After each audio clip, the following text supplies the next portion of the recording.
Welcome back to Let's Talk Sports with Rick and Jack.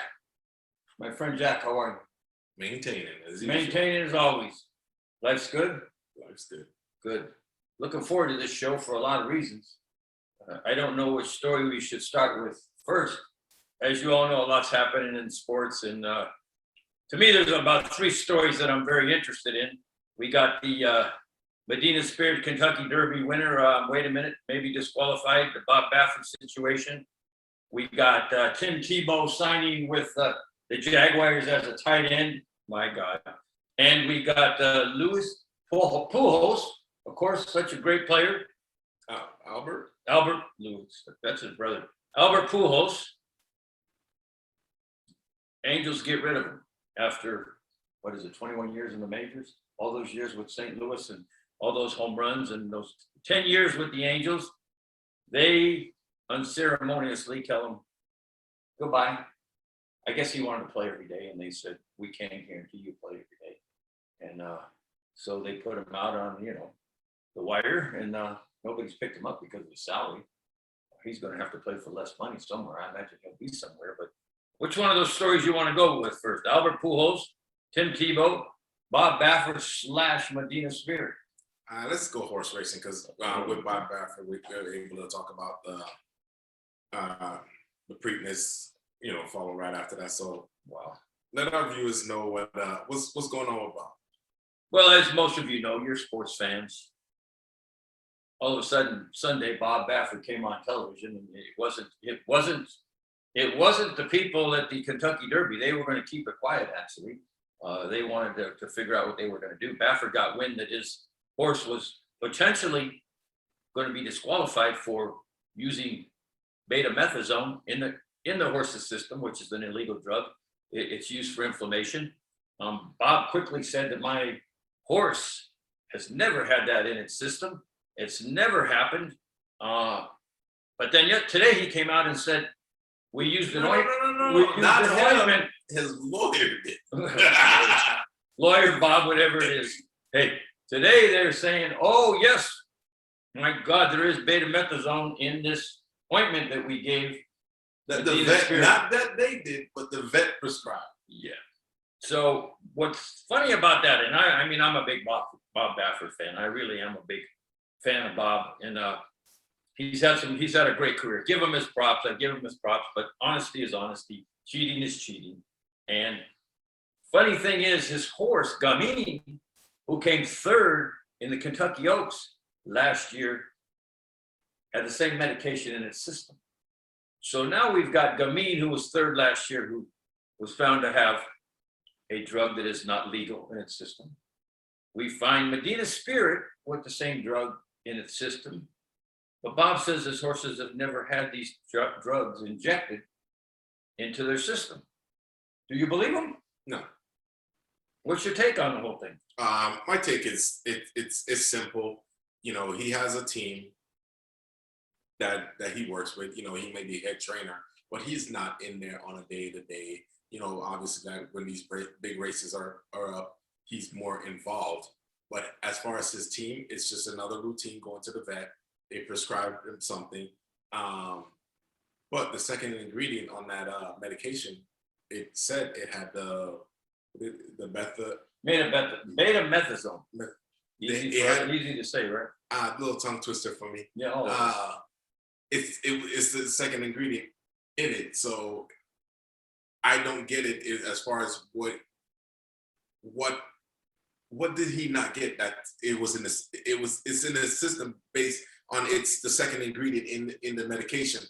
Do you not have somebody on your team that's going to do these checks to make sure that whatever you're prescribing for, or you're going to treat your horses with, it's illegal in this state or whatever? Because the problem is with horse racing, it's not governed for the United States. It's every state have their own rules. Every track has their own rules. So it's like, why not have a complete blanket go straight across? It's been controversial for years, and I can tell you from firsthand. I own thoroughbreds. I've owned thoroughbreds. I've had a lot, as many as 13 in my barn. I know the sport very well. I know the trainers very well. I knew my trainer very well. And I can tell you, I won a few races that were questionable how I won them. And I'll leave it there. I don't want to go too far with all this. But the sport is constantly using illegal drugs. And they have found ways to mask them. And there's all kinds of synthetic things. And, you know, the thing that bugs me is Bob comes right out and says, well, it was a contamination. The food was contaminated. The water was contaminated. Something was contaminated. Somebody may have touched my horse. But my horse never got injected. Okay, Bob, listen. Innocent until proven guilty. You're a great trainer. We are not the jury here. We are not judging you. But I find it funny that this has happened, and it bothers me because it's ruined the Preakness. It has ruined the Preakness. Now he's upset. They haven't even judged if they're going to let him run or not. They haven't even come down with that yet. They delayed the draw until today at 4:00 Eastern time of the horses that are running. Now he's not running his horse concert tour or Medina Spirit because of this. I know they're only going to have 10,000 fans allowed because of the pandemic situation. They're going to have about 10,000 fans in Maryland for this race. It takes away from the race. I mean, are you interested in the race now? I mean, are you interested in who's going to win, placing a bet? I mean, because right now, as a racing fan, I've lost total interest. I don't care who wins at this point. As a sports fan, yes, I'm interested just to see. I can't be but the excitement of the Triple Crown is out the door because it was tarnished already. Yeah. So now, if he is disqualified from the Kentucky Derby, the winner is Mandaloun. Well, Brad Cox has already decided not to run Mandaloun or Essential Quality. Now, last week, if this would have come down and Mandaloun was declared the winner, he'd probably be running to go for the Triple Crown. So now we're not running Mandaloun. Essential Quality, who was the favorite, has no chance to come back and do something special and prove itself. Brad Cox is not running his horses. There was some rumors that he was going to run his filly Meladat, who won the Oaks. I don't see that. It's hard to find out what's happening over there in the horses. There'll be some horses over there that are pretty good. Like, Midnight Bourbon will be running. Steve Asmussen's horse, that's a good horse. Unbridled Hero. There's a few good horses. There's always, Risk Trader. So I don't know, man. Crowded Trade. I'm sorry. This is confusing. I mean, it's thrown at us at the last second here. I don't know what to think of it. Well, the two horses that I'm looking for in the Preakness, basically, I want to get her number. Yeah, I want to get. And then hopefully by the end of the night, we're having Midnight Bourbon. How you like his style? There you go. That's as good as any at this point. This race, it's basically up in the air as far as it's a mess to me. I don't. It's anybody's just like Risk Trader. I don't know who's going to ride. I don't know. Midnight Bourbon is as good as anybody. Unbridled Hero. Again, I kind of like Risk Trader. I think that's a Chad Brown horse. Yeah, Chad Brown brings them ready. I wouldn't be surprised if Chad wins with that horse, Risk Trader. But we'll see what happens. They haven't even drawn post positions yet. It's hard to calculate what we think is going to happen. I'm just as a fan for my whole life since I was a young young man, following horse racing. I'm just very discouraged by what happened. It ruined the race. It's hard to get excited about it. But your two picks are got to get her number. Get her number. Is that the name? Get her number. Get her number. And Midnight Bourbon. Yeah. It's as good as any. Well, we hope it all works out. We hope they figure it out. And we'll talk about it more next week, the result, and we'll see what the result of the Bob Baffert investigation is. They haven't even come back and said the horse is disqualified or qualified yet. Baffert said he's not going to run, but I know his horse is shipped up there, so I don't know what's going to happen. I mean, his horse is vanned up, for the Preakness yesterday, and the horses are up there. I don't know what's going to happen. I don't believe he's going to run. I don't believe he's going to be anywhere in sight. He doesn't need the controversy, but we'll go with your horses this time. we'll hope they win. Good luck. I'm not playing. Whatever you do, good luck. Horse racing is horse racing. And there's a lot of great races that day, by the way. It's a good racing day out in Maryland. So enjoy it. Hopefully the weather's good. How about the Albert Pujols situation? What do you see there? I mean, did the Angels? Did he go to the Angels and say, if you're not going to play me every day, get rid of me? Or did the Angels say, we're not going to play you every day, we're going to get rid of you? Here's my what's your take on Albert's future? Albert's done. Albert's done. You're not going to play anymore this year? No, based on how much he's basically how much he's making, he's a lot of money. It's not worth it for clubs to actually, sign him. And he's not the Albert that we knew when he played for is it St. Louis Cardinals for years. He had a great career, a career that was good enough for a full career in St. Louis before he went to the Angels. He's been with the Angels 10 years. And then this is one of my beefs with these baseball 10-year contracts, which I think is ridiculous. They're basically paying him for what he did in St. Louis, not what he's going to do for them with the Angels. The problem is they have more talented players on the roster, and those talented players are going to play right now. He does not like his role being diminished. Or put me in the let me be a designated hitter. The designated hitter that they have is better than him. Is performing. He's batting under 300 right now. That's not good for baseball. Yeah, but in baseball, if you're batting 280, you're doing okay. I mean, he had a good career with the Angels. I think he did a fine job of adhering to his contract with the Angels. He played. He was not hurt that much. I think he had a good career with the Angels. They didn't win a lot in his 10-year career. And the Angels have lost a lot of late, and they have a losing record this year. Albert had a great career, man. And, I can only say kudos, and everybody's career comes to an end. You look at this guy, Todd Frazier, another guy who he's been with the Yankees and the Mets, and he was a great player, hard worker, played many, many years in Major League Baseball. Todd Frazier, if you know baseball, well, he got let go by the Pirates yesterday, so, they put him up, it's called, put him out for assignment. When they put you out for assignment, that means bye-bye. Assignment to what? Well, it's, at the end of the day, it's a business. Albert got a lot of money for that contract. He'll probably become a manager or something like that. Albert, I got to give nothing but respect for that guy. Yes, for his career, what he did, I would say kudos. He'll be in the Hall of Fame. But it's time to go. The younger guys, the cheaper guys are there on the roster, and they got to move on. Basically, and he has to move on. So, do you give more respect in their career and the long contract to Alex Rodriguez or Albert Pujols? Which one really you felt was faithful to the contract and played hard and did the best they could and earned that money? Which one do you think did better, Alex Rodriguez or Albert Pujols? When you sign those long-term contracts with players, what you're expecting is at least a championship out of it. So a World Series ring. Did Alex get the Yankees a World Series ring?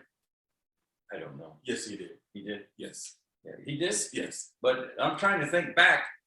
The Angels had one championship many years ago. Was Pujols there yet? I don't think he was. I don't think he was. Yeah. The Angels haven't won in a long time. What is that? 12, 13 years, so he wouldn't have been there. Yeah. But then when he got St. Louis, he was there. St. Louis. But he had a title with St. Louis. Pujols had a title with St. Louis.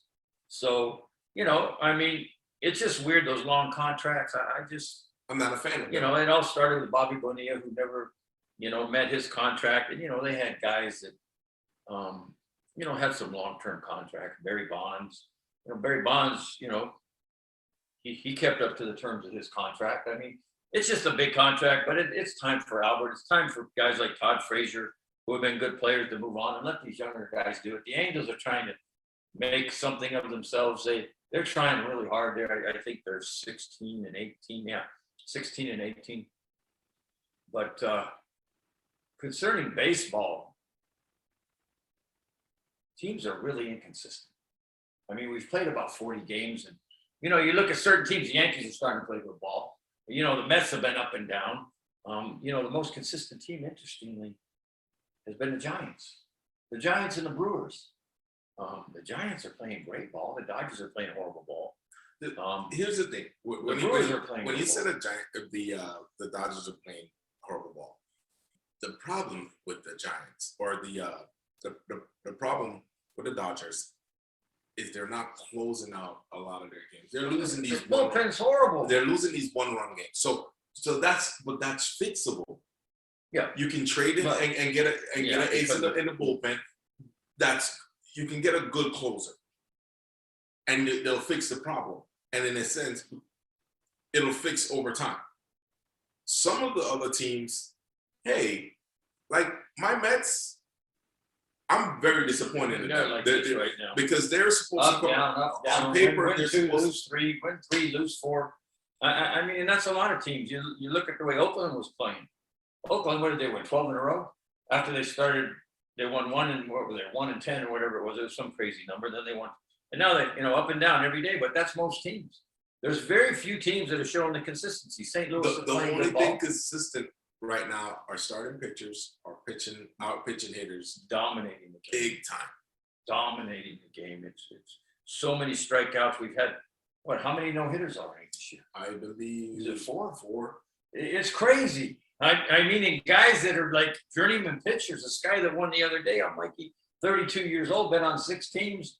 I'm like, look at these people throwing no hitters, but the hitters are not on the same plane as the pitchers.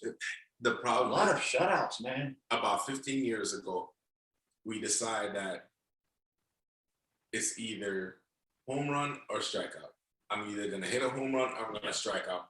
And that's been the hitter's philosophy. Whereas the pitcher is like, I'm not going to give you anything to hit out of the ballpark, but you're going to swing anyway. So I'm going to give you my best. Yeah. I'm watching the Angels-Houston game last night, and it's a close game. They're back and forth. The Angels were down 4-1 and come back. They ended up winning that game. And the announcer says one of the batters came up and Justin Upton for the Angels, and he says, what he's done tonight is typical of a major league ball player. 1 home run, 2 strikeouts, and a walk. So typical of a major league ball player. This is what it's about now. 1 home run, 1 walk, and 2 strikeouts. That's Major League Baseball. He hit a home run. But he struck out twice. You remember how excited we were for the cycle for a player hitting the cycle? There's no more cycle anymore. It's almost impossible. There was a kid for the Angels last night. He went 4 for 4. It's his second 4 for 4 game. I think his name is Walsh. 4 for 4 game this month, and it's like, man, to go 4 for 4 nowadays is incredible. It's unheard of because pitchers. I mean, there's so many walks too. I'm watching this game last night.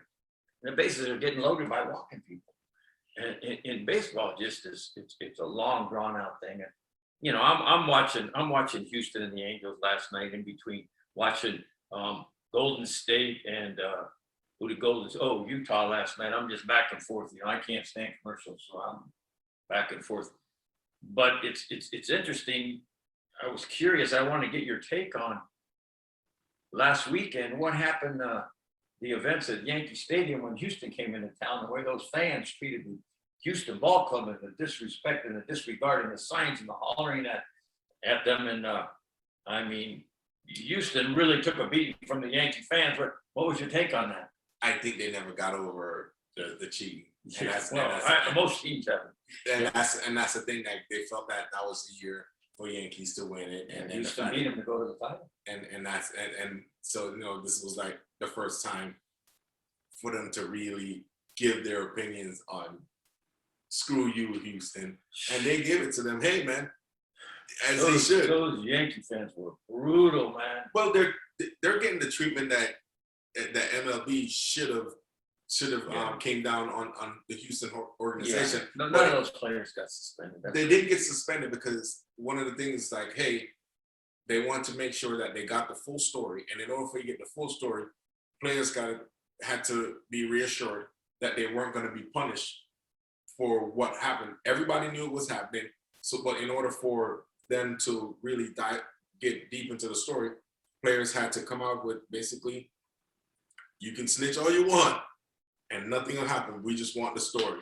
They got the story, and they didn't get punished for it. Yeah, that's crazy.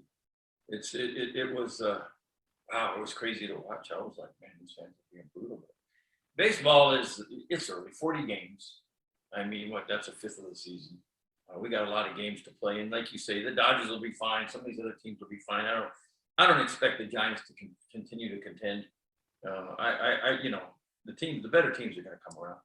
Like any other sport. Atlanta's not playing well. Who's a very good team, man. They just are not playing well. Hey, I was happy that my Mets beat them. Yeah. Like any other sport, the cream will rise to the top as throughout the season. We're still a month in, just a little bit over a month. Yeah, a little over a month. It's a lot of baseball to be played, and a lot of other things are happening. Golf's really heating up. Speaking of golf, yeah. One of my favorite players, Bryson DeChambeau. DeChambeau, what a story. Yeah, he thought he missed the cut. He took the private flew jet home Friday night, and then came back Saturday morning because he made the cut. Yes. And then he shot a 68 after flying. Yes. So he ended up tying ninth. Did you get all the way to ninth? I know that we're talking about the it was the Wells Fargo, right? Wells Fargo, yeah. Wells Fargo Championship, which Rory McIlroy won. Yes. And he played well. He's always hovering around the top, but McIlroy played well, and again, Dustin Johnson isn't doing much. He's been the leading player in the world, and now I see the next tournament up, he's not going to play because of knee soreness, but kudos to Mr. Rory McIlroy. What a great golfer. And in NASCAR, Martin Truex Jr. won that at Darlington this week. We're getting, NASCAR's really starting to crank up, and the big races are coming up. But congratulations to Martin Truex Jr. on your win this week. And the other thing that I wanted to talk about, and I know it befuddled a lot of you fans, but we know the reason for it. Tim Tebow signing with the Jacksonville Jaguars to play tight end at 33 years old. Okay. Well, so you know why it happened. Yes. We all know why it happened, Yes. but does it send a bad message to other players that are trying to make the team and they're going to lose a spot because of a guy that really doesn't belong there? So before really doesn't belong there. No, okay. Before everybody goes crazy, the reason why in order for him to be even trying out for a spot in the 53-man roster, he has to have a contract just in case there's injuries or anything else, insurance purposes. He has to be under contract to be trying. Of course. So that's where of course you got to have a contract. That doesn't mean he's going to make the team, but he's getting an opportunity. Who's one of his best friends? The coach, Urban Meyer. Yes. And who won 2 championships with Tebow, Florida, University of Florida? Urban Meyer. But so they've been friends for life. So does that mean that it's okay to sign him, or is this a circus where they're going to sign him and he's going to come to camp 2 or 3 days and be gone? And Jaguars don't need any distractions. They need to win football games. Absolutely. So I think it's a circus. He did the same thing with baseball when he signed with the Mets to going to the Punks. And guess what? A good effort. It wasn't good enough. He fizzled out. Like Michael Jordan. The thing is, like a lot of us out there that were given opportunities because of people we know, because of our reputation as being hard workers and all that stuff. But guess what? Our reputation or who we know got us the interview. Yeah. But our work ethics and our performance kept us with the job. Yeah, I agree with that. So all it is he knows Meyer. He gave him an opportunity to try out. That's it. If it's up to him now to perform, and if other guys are outperforming him, then oh well. It's a distraction. It will be a distraction. So do the Jaguars need a distraction at this point in where they are right now, bringing in new quarterbacks and new players and a new coach and new staff? Do they need that distraction? You know who's distracting? Who? Me? No, the media. That's who's distracting. They're not, and he probably needs people focus on Tebow rather than focusing on Lawrence.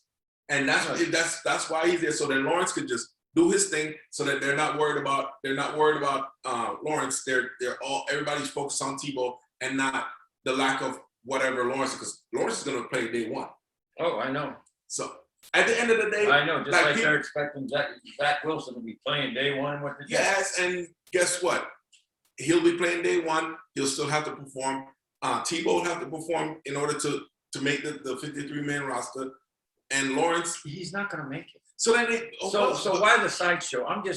For me, it's like it's a little bit college-like, and I think some of the players say to themselves, "Come on, man, what do we got? We're in college here. This guy does not belong." And don't get me wrong, I have nothing against Tim Tebow. He is a really good guy. He's done a good job working for ESPN and ABC, and he's been a good guy. He's a good guy. Tebow's a good guy. But there comes a point where you say, I'm 33 years old. I'm a good broadcaster. I'm doing well with the media job. I don't need this. But I guess, we're all competitors. I guess at some point we don't want to stop working out or something. So another proven guy. Is Jason Witten. Jason Witten had probably the best position in broadcasting, right? Yeah. Monday Night Football. But he gave that up to go play football for the Raiders. For 1 year, and he did okay. He did okay. Now he retired, right? Now he retired, but he did okay. But Tebow was not. I know he made the roster. He played pretty well. He had some good games, but it's not the same. It's not the same because Tebow, tight end. Let time. Are you kidding me? Let time. I hope he proves me wrong. Let time finishes out. Like they just let it. Yeah, well, we'll see what happens. Football becoming. But I can't be mad at the man to get an opportunity because of who he knows. I just think it's very distracting. But then people out there are criticizing, saying that the only reason why he got it is because of Urban Meyer. And a lot of us. It's true. It is true. I've gotten many opportunities based on who I knew. So then how do I criticize him? No, there's no criticism here. It's just an eye opener. Like, whoa, do they need the distraction there? So, we'll see what happens, and we wish him well. Hey, I hope he makes the team and makes 100 catches this year. I hope he has a great year and he blocks well, and the Jaguars get to 500. It will be a great story, and he's part of the story, and Urban Meyer is part of the story. We wish him well, but I don't think the season's going to turn out well for any of them. Again, to be honest. New coach, new system, new quarterback, new tight end. Yeah, all the college system. How do things work out for college coaches to go to the pros? I don't know. So we'll see what happens.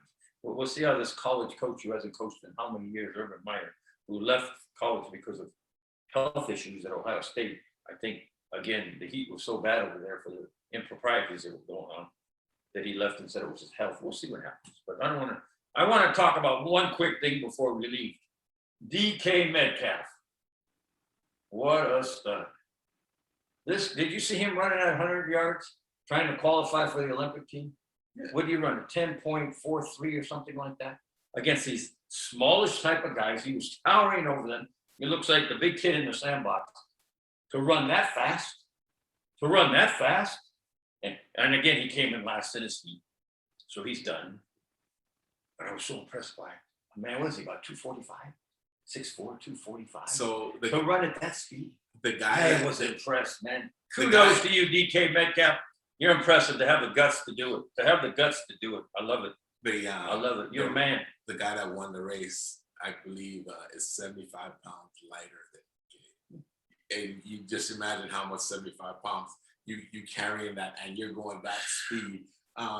It's unbelievable. It just shows. Unbelievable. I was so impressed by it. But people were impressed that he did it number one. That's crazy. People were telling him that he shouldn't do it and all that stuff. But guess what? You give that guy basically 6 months to prepare for that. Don't you think he would have done much better than he did? He would have been closer, but he's never going to beat guys that are, again, 75 pounds lighter. Right? Because he's not going to run right at 9-something. He's going to be in the 10. So, anyways, I thought that was cool. But anything that you wanted to add before we finish up today? We've covered a lot of ground, and again, enjoy the Preakness.